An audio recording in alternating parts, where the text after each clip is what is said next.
Current affairs पढ़ते पढ़ते अगर आप थक चुके हैं, सुबह में पढ़ते हैं और शाम को भूल जाते हैं, तो जी हाँ, आप बिल्कुल सही जगह पे आए हैं। आज मैं आपको उस तरीके से पढ़ाऊंगा कि जो भी प्रश्न आप इस पे देखेंगे वो आपको जीवन भर याद रहेगा। अगर आप इस सेशन के अंत तक बने रहते हैं तो चाह के भी इन क्वेश्चंस को भूल नहीं पाएंगे। जनवरी से जून तक के 50 सिलेक्टेड क्वेश्चन मैं लेके आया हूं, जो कि आने वाली निकटवर्ती परीक्षाओं के दृष्टि से बहुत ही इंपॉर्टेंट होंगे। तो आइए हमारे साथ देखिए इस पूरे सेशन को। अगर आपको याद ना हो तो चैनल को रिपोर्ट करके जाइएगा। चलिए शुरू करते हैं आज का पहला क्वेश्चन। भारत और किस देश के बीच समुद्र लक्ष्मण अभ्यास किया गया है? तो यहां देखिए, आप सभी ऑप्शन एक बार देख लेंगे। Malaysia, Thailand, Bangladesh, Sri Lanka. अब अभ्यास का नाम जो है वो है लक्ष्मण अभ्यास। लक्ष्मण देखिए, इसमें किससे पेयर बन रहा है लक्ष्मण का? लक्ष्मण से रिलेटेड इसमें आपको कुछ दिख रहा है तो देखिए यहां पे लिखा है मलेशिया।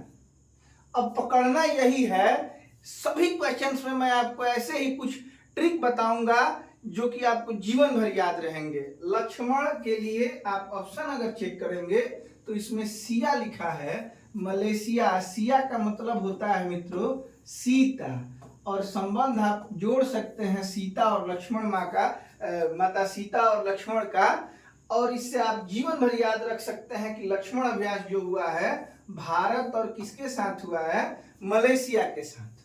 ठीक है, चलिए अगले क्वेश्चन पे चलते हैं। निम्न में से किस शहर में दुनिया की पहली जूट लिख दिया गया है, जो कि गलत है। जेट सूट रेस कहाँ आयोजित किया गया था?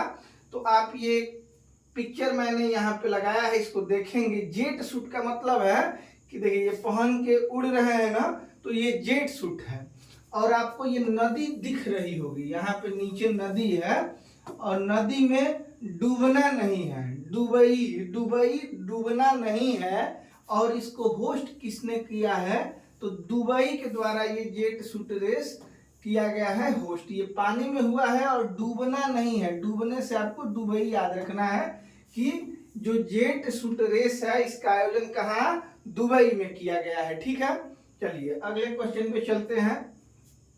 ऐसे ही एक एक शब्द हम लोग पकड़ेंगे हर क्वेश्चन से, जिससे आपको ये जीवन भर याद रहेंगे। अब चलिए अगले क्वेश्चन पे चलते हैं। सीमा सुरक्षा बल मतलब कि बीएसएफ की पहली महिला स्नाइपर कौन बनी है? स्नाइपर के बारे में आप लोग निश्चित रूप से जानते होंगे। ये शूटर होती हैं, पहले ये केवल पुरुष होते थे, ये पहली शूटर है बीएसएफ की। इनका नाम क्या है? ऑप्शन एक बार देख लेते हैं। सुमन कुमारी, ज्योति वर्मा, कल्पना यादव, श्रुति जैन। ठीक है, अब यहाँ पे आपको एक पिक दिख रहा है, ये कब्र है और ये देखिए सुमन अर्पित कर रही है ये महिला स्नाइपर। तो आपको इससे ये रिलेट करना है कि कब्र पे सुमन चढ़ाने का काम किसका है? महिला स्नाइपर का। ये क्या होती है? निशानेबाज होती है, जो कि बहुत कठिन जगहों पे इनका प्रयोग होता है स्नाइपर का। ठीक है, तो सुमन याद रखेंगे आप लोग कि कब्र पे सुमन चढ़ाना है, स्नाइपर का काम है। अब इसमें से कौन सा ऑप्शन होगा आप खुद ही बता सकते हैं। यहाँ पे पहला ऑप्शन दिख रहा है सुमन कुमारी, इसका सही जवाब होगा। तो बीएसएफ की पहली महिला स्नाइपर सुमन कुमारी। चलिए अगला क्वेश्चन है। सर्वाधिक आयुष्मान कार्ड जारी करने वाला पहला राज्य कौन बना? आयुष्मान कार्ड के बारे में आप लोग जानते होंगे कि किसी भी रोगी को 5 लाख तक का मुफ्त इलाज इस कार्ड के माध्यम से दिया जाता है गवर्नमेंट के द्वारा। तो सर्वाधिक कार्ड कहाँ बना होगा? तो जिस राज्य की जनसंख्या सर्वाधिक होगी उस राज्य में कार्ड सबसे ज्यादा बनेगा, जहाँ के लोग ज्यादा होंगे। तो आप ये ऑप्शन देख के बता सकते हैं कि सर्वाधिक जनसंख्या भारत में किस राज्य की है? तो इसका सही जवाब हो जाएगा मित्रों उत्तर प्रदेश। ठीक है, आगे चलते हैं। अगला क्वेश्चन।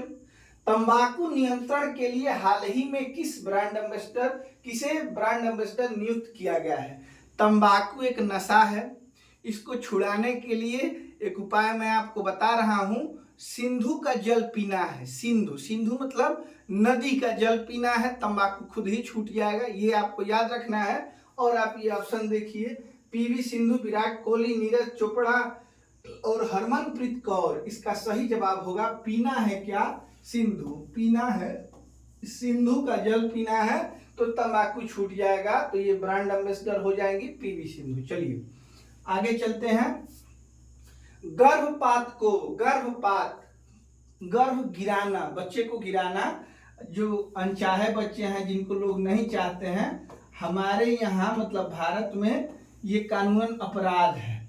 लेकिन एक देश ऐसा भी है जो गर्भपात को संवैधानिक अधिकार घोषित करने वाला दुनिया का पहला देश कौन सा बना?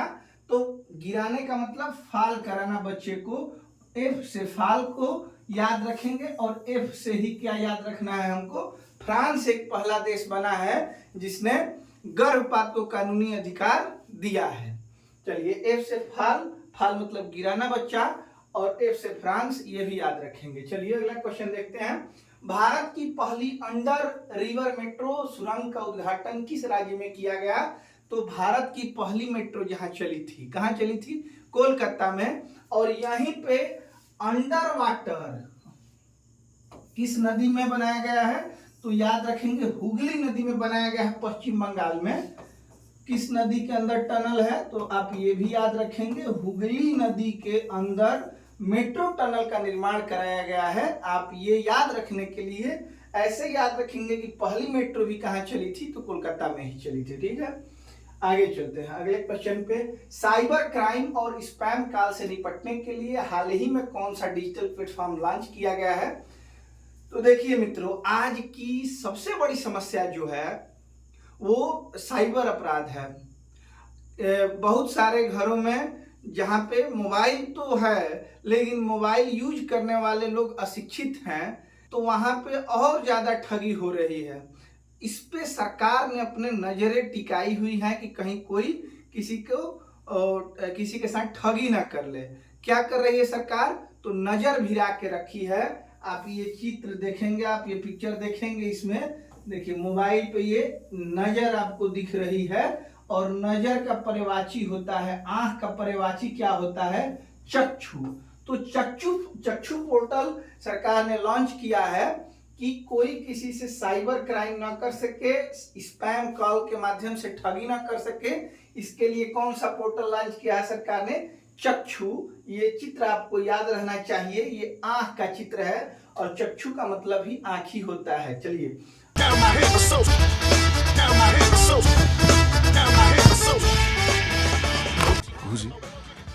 Sunny, Indian boy. अगले क्वेश्चन पे चलते हैं। इंग्लिश प्रीमियर लीग खेल की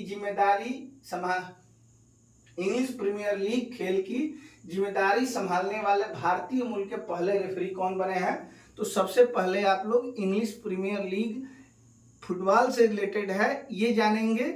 और ये आप पिक देख पा रहे होंगे, गोल मूवी का ये पिक्चर है। और ये जो बंदा है इसको जॉन अब्राहम आप लोग जानते होंगे। गोल मूवी में इंग्लैंड में रहने वाला ये बंदा है जो कि फुटबॉल खेलता है। इसका नाम था सनी। क्या नाम था? सनी नाम था। इस मूवी में, गोल मूवी में इसका नाम सनी था। यही सनी आपको याद रहना चाहिए, ये फुटबॉल प्लेयर था गोल मूवी में। सनी सिंह गिल पहले रेफरी बने किस लीग में? इंग्लिश प्रीमियर लीग में, ये याद रखना है, सनी सिंह गिल। चलिए अगले क्वेश्चन पे चलते हैं। भारत के पहले राष्ट्रीय डॉल्फिन अनुसंधान केंद्र का उद्घाटन किस शहर में किया गया है? ये दिख रही है आपको, ये डॉल्फिन है और ये भारत की राष्ट्रीय जलीय जीव है। अगर आपसे पूछा जाए कि राष्ट्रीय जलीय जीव क्या है भारत का, तो राष्ट्रीय जलीय जीव गंगा डॉल्फिन है। इसको 2010 में भारत का राष्ट्रीय जलीय जीव घोषित किया गया था। किस जीव को? गंगा डॉल्फिन को। अब देखिए इन ऑप्शंस में आप देखेंगे तो हरिद्वार, कोची, मुंबई, पटना, यहाँ गंगा नहीं बहती है, मुंबई में गंगा नहीं बहती है। दो ही ऑप्शन है, पटना और हरिद्वार। तो आपको याद रखना है पटना। यहाँ पे मैंने आपको दिखाया भी है, पटना में गंगा डॉल्फिन देखिए राष्ट्रीय डॉल्फिन अनुसंधान केंद्र का उद्घाटन किया गया है। ठीक है, 2010 से राष्ट्रीय जलीय जीव गंगा डॉल्फिन को घोषित किया गया है। एक बार परीक्षा में इसका वैज्ञानिक नाम भी पूछा जा चुका है, तो आप इसका वैज्ञानिक नाम याद रखेंगे, प्लेटेनिस्टा गंगेटिका। प्लेटेनिस्टा गंगेटिका, गंगेटिका। तो गंगेटिका का मतलब गंगा, और प्लेट में क्या मिलती है आपको, मछली। इससे भी आप लोग याद रख सकते हैं प्लेटेनिस्टा गंगेटिका, जो कि राष्ट्रीय जलीय जीव है भारत की। निम्न में से किसे 18वीं लोकसभा के लिए बहुमत प्राप्त एनडीए दल का नेता चुना गया? ये बिल्कुल आसान सवाल है। नरेंद्र मोदी जी को एनडीए दल का नेता चुना गया, और यही हमारे क्या बने, प्रधानमंत्री हैं। प्रधानमंत्री ही लोकसभा के नेता होते हैं, ये आपको ज्ञात होना चाहिए पहले से।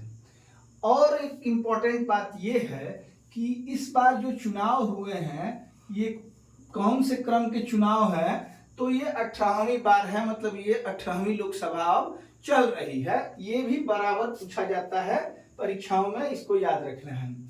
इस्पात क्षेत्र में भारत के पहले हरित हाइड्रोजन संयंत्र, इस पे ध्यान देंगे, हरित हाइड्रोजन संयंत्र, हरित हाइड्रोजन, हरित हाइड्रोजन, हरित हाइड्रोजन।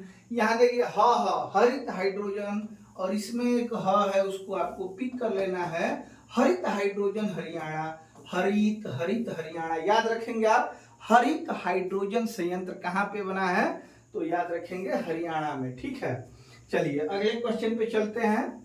देखते हैं किस राज्य ने हाल ही में विधवा पुनर्विवाह प्रोत्साहन योजना को शुरू करने की घोषणा की है।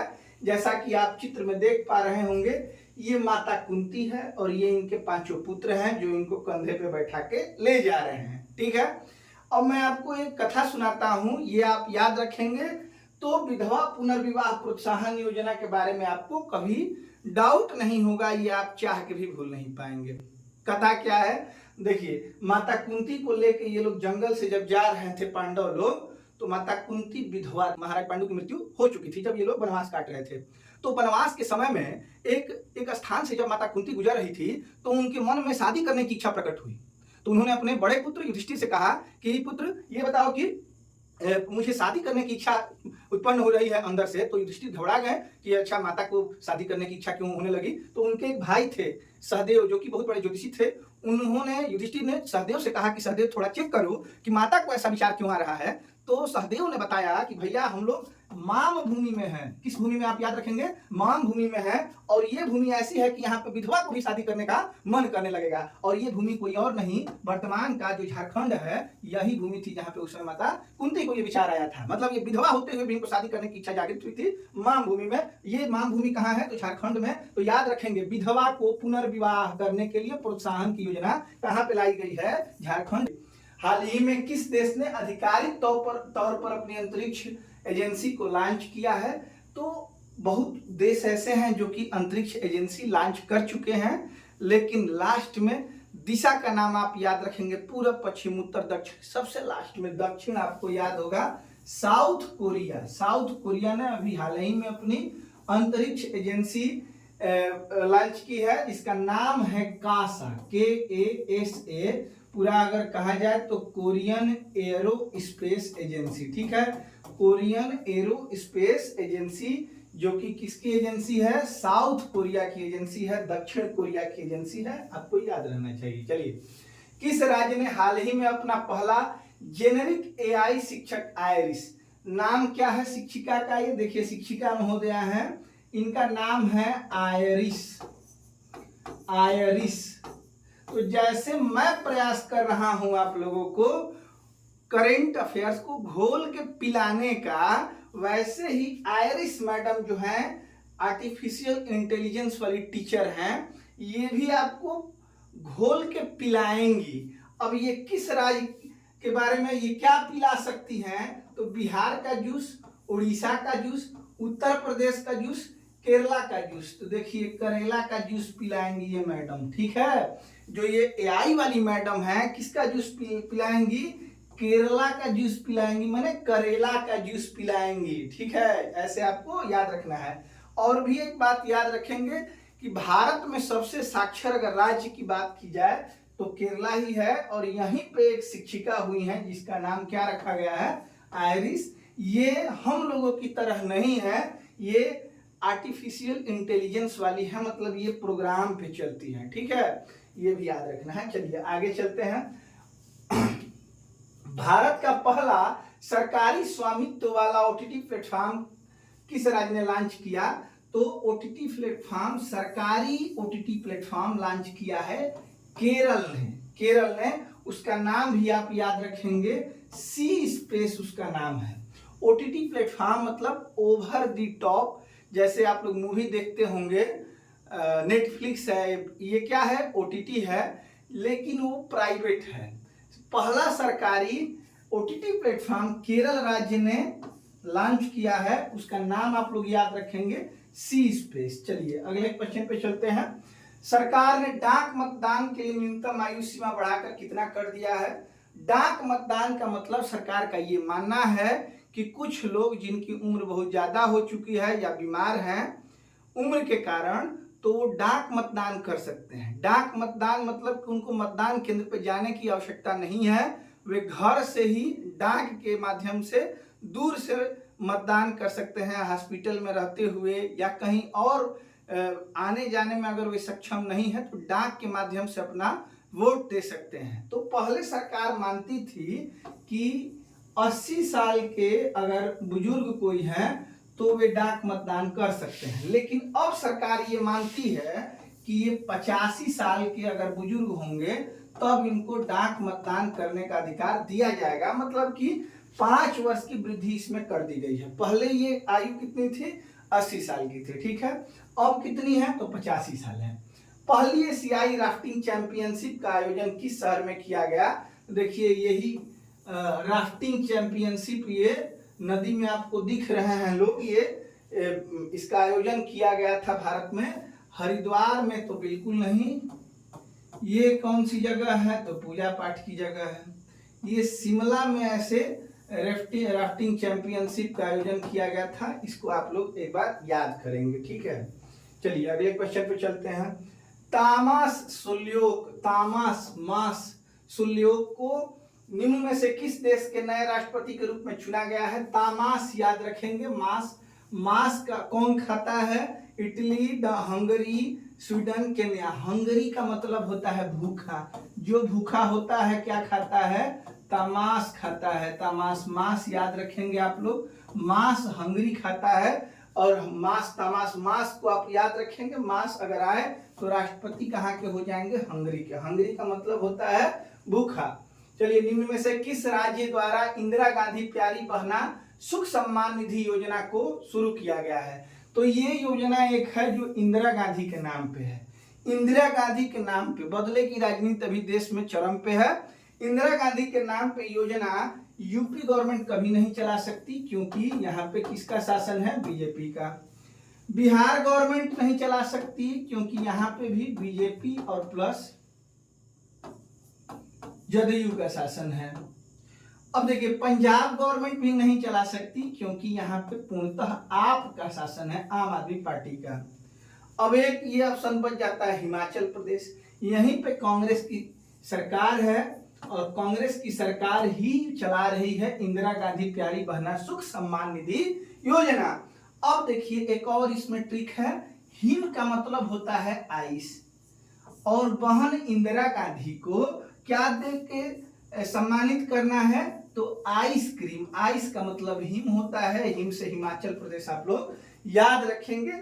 ऐसे ही आप लोग एलिमिनेट करेंगे तो परीक्षाओं में ये क्वेश्चन एक्यूरेट जानकारी न होने पर भी आसानी से बना सकते हैं। निम्न में से किस शहर में विश्व के सबसे बड़े साहित्यिक कार्यक्रम साहित्योत्सव का आयोजन किया गया? ये जो देश हैं न्यूयॉर्क, टोक्यो, लंदन, मतलब ये यूके में है, ये जापान में है, ये यूएसए में है, ये लोग ज्यादा ध्यान साइंस पे देते हैं और साहित्य पे ध्यान हम लोग देते हैं, आनंद के चक्कर में हमेशा रहते हैं। याद रखेंगे कि साहित्य के चक्कर में हम लोग रहते हैं और नई दिल्ली इसका सही जवाब होगा। चलिए आगे चलते हैं। भारत की सबसे बड़ी प्रधानमंत्री ग्रामीण आवास योजना को किस राज्य ने लॉन्च किया है? तो आवास योजना, जो ग्रामीण आवास योजना है मित्रों, ये जिसके पक्के के मकान नहीं होते हैं उसको दिया जाता है। सबसे ज्यादा बांस के मकान कहाँ बनाए जाते हैं, तो ये असम में बनाए जाते हैं। और यहीं के लोगों को पक्का मकान देने के लिए प्रधानमंत्री ग्रामीण आवास योजना, सबसे बड़ी प्रधानमंत्री ग्रामीण आवास योजना को लॉन्च किया गया है। तो असम इसको याद रखेंगे, क्योंकि यहाँ पे पहले से कैसे मकान है, तो बांस के मकान है। अब यहाँ पे मकान कैसे बनाना चाहती है गवर्नमेंट, तो यहाँ पे ईंट का मकान बनाना चाहती है, पक्के मकान बनाना चाहती है। ठीक है। विश्व में नौकायन करने वाली कोल से आपको याद रखना है, कोल ब्रोअर है। कोल का मतलब होता है कोयल।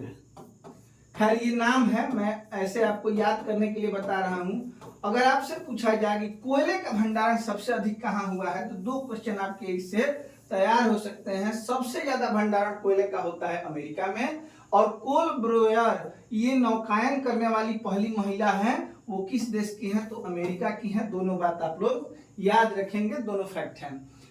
हाल ही में जारी क्यूएस वर्ल्ड यूनिवर्सिटी रैंकिंग 2025 में किस भारतीय शिक्षण संस्थान को पहला स्थान मिला है, तो नंबर 1 बम्बई है। आईआईटी बम्बई आप याद रखेंगे, बम बम बम बम बम्बई, बम्बई हमको जम गई। यूनिवर्सिटी रैंकिंग में 1 नंबर पे आईआईटी बम्बई को स्थान मिला है, ये आपको ध्यान रखना है। चलिए आगे चलता है। निम्न में से किसे गुड़लेपा हल्लीकेरी पुरस्कार 2000, देखिए इसको याद ही करना बहुत कठिन है, लेकिन आपको क्या याद रखना है, गुड़ का लेप लगाना है। गुड़लेपा पुरस्कार किसको दिया गया है, देखिए गुड़ का लेप सिद्धलिंग है। सिद्धलिंग मतलब शंकर जी पे हम लोग गुड़ का लेप चढ़ाते हैं, तो ऐसे याद रखना है सिद्धलिंग। इस पे क्या चढ़ाना है, गुड़ लेप, गुड़ का लेप सिद्धलिंग, शिवलिंग होता है ना, तो शिवलिंग पे गुड़ का लेप चढ़ाना है, इससे आप याद रखेंगे। गुड़लेपा पुरस्कार किसको मिला है, सिद्धलिंग को। किसको मिला है, सिद्धलिंग को। ऑप्शन में दिखेगा आपको, तो जरूर आप लोग मार पाएंगे। निम्न में से किस राज्य में प्रधानमंत्री द्वारा महतारी बंधन योजना की शुरुआत की गई है, अम्मा, ठीक है, माई बोला जाता है, लेकिन ये महतारी कहाँ की भाषा है, ये याद रखना है, छत्तीसगढ़ की, और छत्तीसगढ़ इसका सही जवाब होगा। महतारी बंधन योजना मैंने आपको पहले भी बताया था एक बार, ठीक है। चलिए, शेख सबा अल खालिद को हाल ही में किस देश के क्राउन प्रिंस के रूप में नियुक्त किया गया है। देखिए ये खाली कुआं दिख रहा है आपको, तो याद रखेंगे खालिद। और कुआं के लिए क्या याद रखना है, देखिए इसमें आप खुद ही पढ़ सकते हैं, कतर, कुवैत, ओमान, सऊदी। खाली कुआं, कुआं कुआं कुआं का मतलब कुवैत, ठीक है। खालिद नाम याद रखना है। और ये हाल ही में प्रिंस क्राउन चुने गए हैं कुवैत के। चलिए आगे चलते हैं। कटलेट एक्सप्रेस, देखिए ये जो दिख रहा है आपको, इसको कटलेट कहते हैं। कटलेट को क्या करना है, सेल करना है। सेल मतलब बेचना है। कटलेट, कितने कटलेट हैं, 24 कटलेट हैं, इनको सेल करना है। अब इसको क्वेश्चन देखते हैं। कटलेट एक्सप्रेस 24 नामक सैन्य अभ्यास का आयोजन कहाँ किया गया था, अब इस ऑप्शन में देखिए क्या करना है, सेल करना है कटलेट को। इसका सही जवाब होगा सेसेल्स। क्या जवाब होगा, सेसेल्स, ठीक है। कटलेट, कितने कटलेट हैं, 24 कटलेट हैं, इनको क्या करना है, सेल मतलब बेचना है। तो कटलेट एक्सप्रेस 24 ये कहाँ का अभ्यास है, तो ये सेसेल्स के द्वारा हुआ है, सेसेल्स में चलाया गया है। चलिए देखते हैं अगला क्वेश्चन। जलवायु परिवर्तन संकट को उजागर करने के लिए किसे एरास्मस पुरस्कार 2024 सम्मानित किया गया है। एरास्मस याद रखना है, एरास्मस पुरस्कार। इसमें एरा एक शब्द है, एरा का मतलब होता है युग। आपने सुना होगा बॉलीवुड में किसका युग है, एरा किसका है, तो अमिताभ घोष, सुनीता अरोड़ा, अमिताभ बच्चन का एरा है। एरा है मतलब इसका जवाब क्या होगा, एरास्मस। एरास्मस से आपको याद रखना है एरा किसका है, ये तो अमिताभ बच्चन का, लेकिन ये बच्चन नहीं है, अमिताभ घोष। याद करने के लिए मैं आपको बता रहा हूं। चलिए, एरास्मस अमिताभ याद रखना है। निम्न में से किसी सर्वश्रेष्ठ फिल्म के लिए ऑस्कर अवार्ड 2024 दिया गया था, सही जवाब इसका होगा ओपेनहाइमर का। इनका नाम आप लोग जरूर याद रखिएगा। ये ही परमाणु बम के जनक कहे जाते हैं। परमाणु बम के जनक कौन कहे जाते हैं, तो परमाणु बम के जनक कहे जाते हैं ओपेनहाइमर।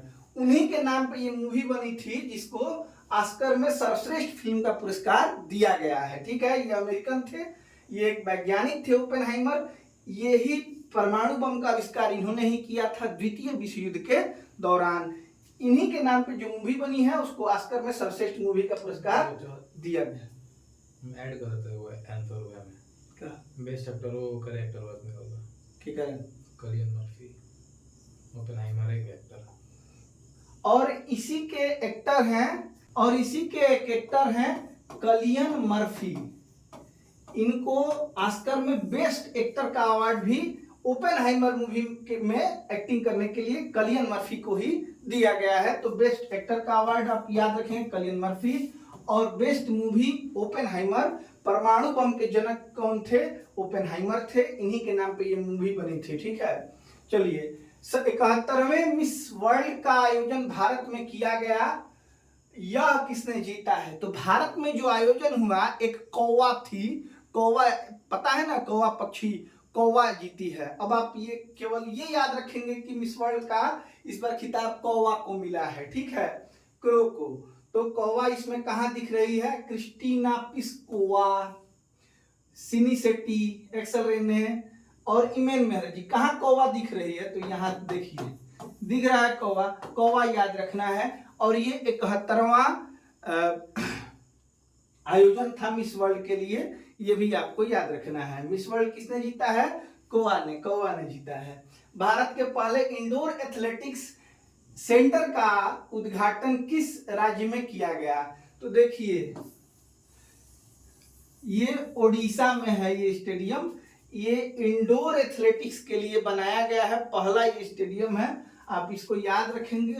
ओढ़ देखिए मैदान को ओढ़ा दिया गया है, ओडिशा आपको याद रखना है। चलिए आगे चलते हैं। इंडोर का मतलब होता है कि चारों तरफ से पैक स्टेडियम है इसका, जहां पे एथलेटिक्स का आयोजन हुआ था। निम्न में से किसे भारतीय पैरालंपिक समिति का अध्यक्ष चुना गया है?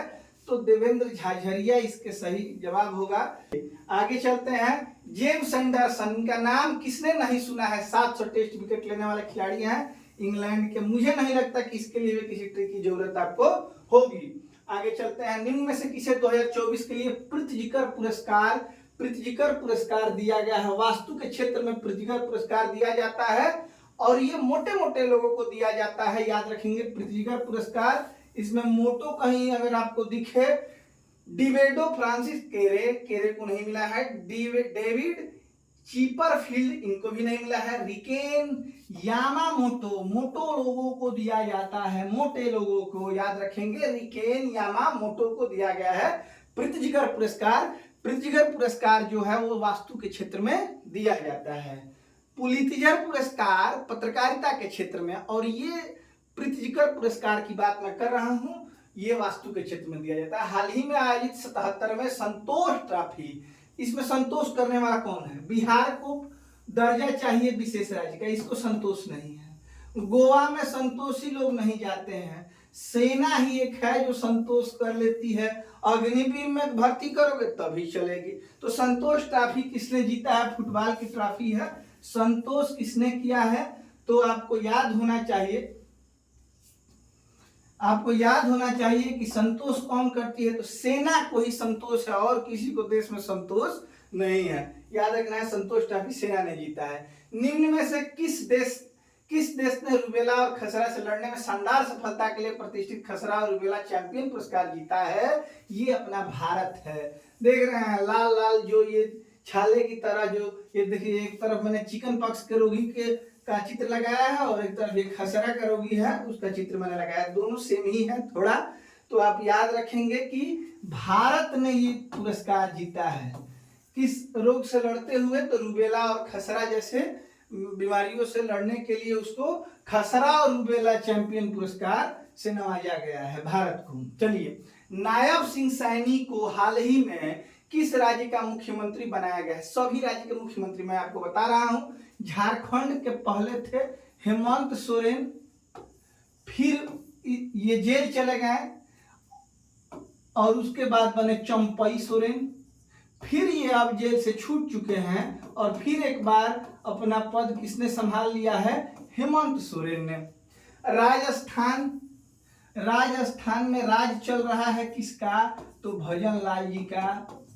भजनलाल याद रखना है। हरियाणा में अगर पूछा जाए और गुजरात में पूछा जाए तो गुजरात के लिए भी मैं बता दूं आपको, भूपेंद्र सिंह नाम है इनका, ठीक है। गुजरात के भूपेंद्र पटेल हैं, सिंह बोल दिया मैंने, भूपेंद्र पटेल हैं। और इनमें एक नाम और भी है, रजनीकांत, भूपेंद्र रजनीकांत पटेल हैं। और ये हरियाणा के सीएम कौन है, यही आपको याद रखना है, नायब सिंह सैनी, नायब सिंह सैनी, ठीक है। तो आप लोग एलिमिनेट भी कर सकते हैं। झारखंड के वर्तमान में हेमंत सोरेन, राजस्थान के भजनलाल, गुजरात के भूपेंद्र पटेल हैं और ये हरियाणा में नायब सिंह सैनी है, ये भी आपको याद रखना है। चलिए, निम्न में से किस राज्य में भारत शक्ति अभ्यास का आयोजन किया गया है? तो भारत शक्ति अपने ही देश में किया गया है। अपने देश की तीनों सेनाएं, थल सेना, वायु सेना और नौ सेना, तीनों ने मिलकर पोखरण में, राजस्थान के पोखरण नामक स्थान पे युद्धाभ्यास किया है। पोखरण बहुत ही चर्चित है क्योंकि इस पे मूवी भी बन चुकी है जो कि परमाणु परीक्षण पे बेस्ड थी, ठीक है। पोखरण में ही परमाणु परीक्षण छिपा के किया गया था, इसी पोखरण स्थान पे, जो कि किस राज्य में है, राजस्थान में है। भारत शक्ति अभ्यास किया गया है, इसमें शामिल हुई थी भारत की तीनों सेनाएं। चलिए, हाल ही में लागू किया गया नागरिक संशोधन अधिनियम सीएए में किस देश के अल्पसंख्यक शरणार्थियों को शामिल नहीं किया गया है? अब सीएए का मतलब होता है मित्रों citizenship amendment act, citizenship amendment act. अब इसमें 3 ही देश के अल्पसंख्यकों को भारत में शरण दिया जाएगा। कौन से वे देश हैं? एक अफगानिस्तान है, एक बांग्लादेश है और एक पाकिस्तान है। चौथा कोई देश इसमें शामिल नहीं किया गया है। मतलब कि इसका सही जवाब क्या होगा? म्यांमार के किसी भी शरणार्थी को यहाँ जगह नहीं मिलेगा।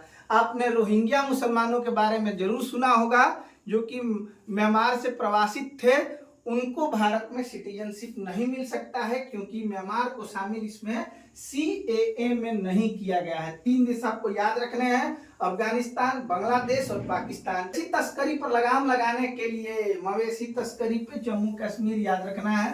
देखिए, आप पहला जवाब आप उत्तर प्रदेश दे देते हैं क्योंकि यहाँ पे भी मवेशी तस्कर बैन है, लेकिन ऑपरेशन कामधेनु कहाँ शुरू किया गया है? तो ऑपरेशन कामधेनु जम्मू कश्मीर का है, ये आप याद रखेंगे। चलिए आगे चलते हैं। निम्न में से किसे राष्ट्रीय अनुसूचित जनजाति आयोग के अध्यक्ष के रूप में? तो राष्ट्रीय, देखिए मक्का दिख रहा है, अनुसूचित जनजाति का मतलब होता है एसटी, शेड्यूल ट्राइब, ठीक है। ये आदिवासी माने जाते हैं और आदिवासी क्या खा के जीते हैं? मक्का। आपको याद रखना है मकवाना, किशोर मकवाना इसके अध्यक्ष हैं। अनुसूचित जनजाति आयोग के अध्यक्ष कौन है? किशोर मकवाना। अगले क्वेश्चन पे चलते हैं। चाप चार कुट, ये 4 होना चाहिए। चाप चार कुट महोत्सव का आयोजन किस राज्य में होता है? तो देखिए, राम याद रखना है, मिजोरम। राम कितने भाई थे? 4 भाई थे। चाप चार कुट का कहाँ का आयोजन है? मिजोरम का आयोजन है, ये आपको याद रखना है। चलिए अगला क्वेश्चन, और आज का ये अंतिम क्वेश्चन है। अगर आपको ये श्रृंखला पसंद आई हो तो जरूर कमेंट करिएगा। अगर आपका सही रिस्पांस आएगा तो मैं इसका अगला पार्ट भी जरूर डालूंगा। मैंने 500 क्वेश्चन तैयार करके रखे हैं जो कि जनवरी महीने से जून महीने के मध्य सिलेक्टेड क्वेश्चंस हैं, जो कि आपकी परीक्षा के लिए बहुत इंपॉर्टेंट है। तो जरूर कमेंट करिएगा अगर आपको अच्छा लगा हो तो। नीरज चोपड़ा को हाल ही में, अगर आप लोग कमेंट नहीं करेंगे तो मैं अगला वीडियो नहीं डालूंगा इस पे, क्योंकि मुझे लगा कि मैं बेवजह डाल रहा हूँ, ठीक है। तो जरूर रिस्पांस करिएगा, अच्छा हो तब भी और बुरा हो तब भी। नीरज चोपड़ा को हाल ही में किसने अपने स्पीड ब्रांड के लिए एम्बेसडर बनाया हुआ है। नीरज चोपड़ा क्या करते हैं? तो भाला फेंकते हैं, भा से भाला और भा से भारत पेट्रोलियम याद रखना है। भा से भाला फेंकते हैं और ये एम्बेसडर किसके हैं? तो भारत पेट्रोलियम के। इसी के साथ आज की श्रृंखला को ये मैं खत्म कर रहा हूं। अगर आपको ये वीडियो पसंद आए तो इसको लाइक करिएगा, शेयर करिएगा और चैनल को जरूर सब्सक्राइब करिएगा ताकि हमारा मनोबल भी बढ़े। मिलते हैं आपसे अगले वीडियो में, तब तक के लिए नमस्कार, शुभ रात्रि।